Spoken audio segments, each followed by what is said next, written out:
My friend.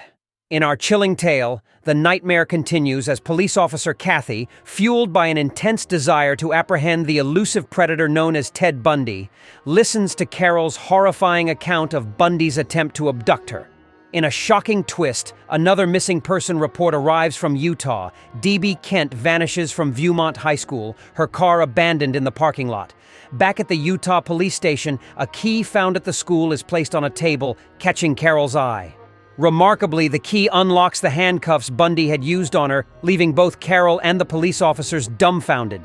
With the investigation growing more complex, the city remains shrouded in fear.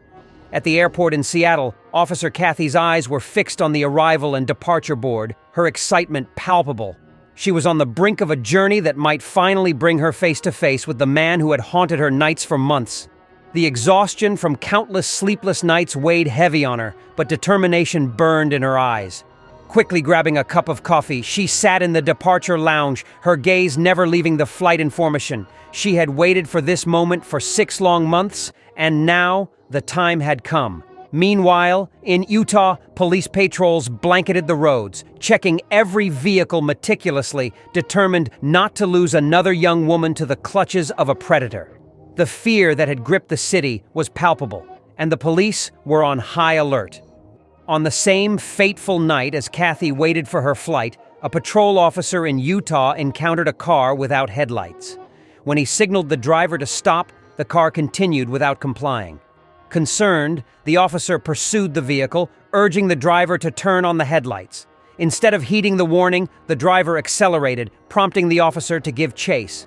What began as a routine traffic stop soon escalated into a full-blown pursuit, with more patrol cars joining in. 10 patrol cars with sirens blaring chased the single vehicle, which now seemed intent on evading capture. The pursuit was relentless, and the tension in the air was electric.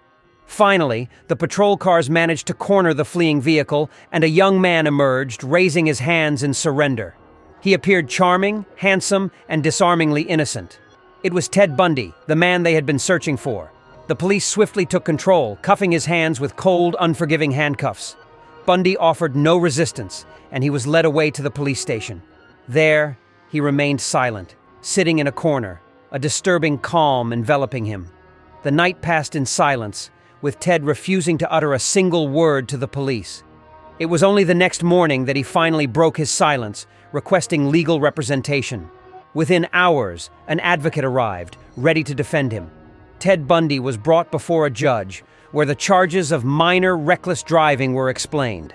The judge, however, learned of Ted's recent volunteer work at a nearby church, which raised doubts about his culpability. Taking into account this information, the judge decided to impose a fine for the minor offense. It seemed that Ted Bundy had once again managed to slip through the cracks of the justice system. As Ted's fate hung in the balance, the police decided to inspect the car he had been driving. What they discovered sent shockwaves through the department. A pair of gloves, a crowbar, a flashlight, ropes, pieces of cloth, and, most importantly, a handcuff.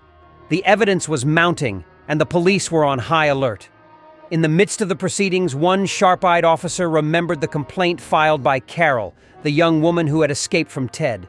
The file contained detailed descriptions that matched the man they had in custody. A sense of urgency washed over the officers as they realized they might have finally captured the elusive Ted Bundy. In a shocking turn of events, Ted was served with an inquiry into Carol's case and was escorted to the police station. Carol arrived at the police station ready to face the man who had terrorized her. In accordance with American law, the police presented not only Ted but also 5 other individuals for her to identify.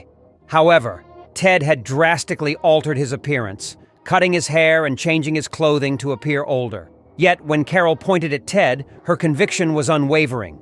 She was certain that he was the man who had tried to abduct her. With fear in her eyes, she pointed at him, sealing his fate.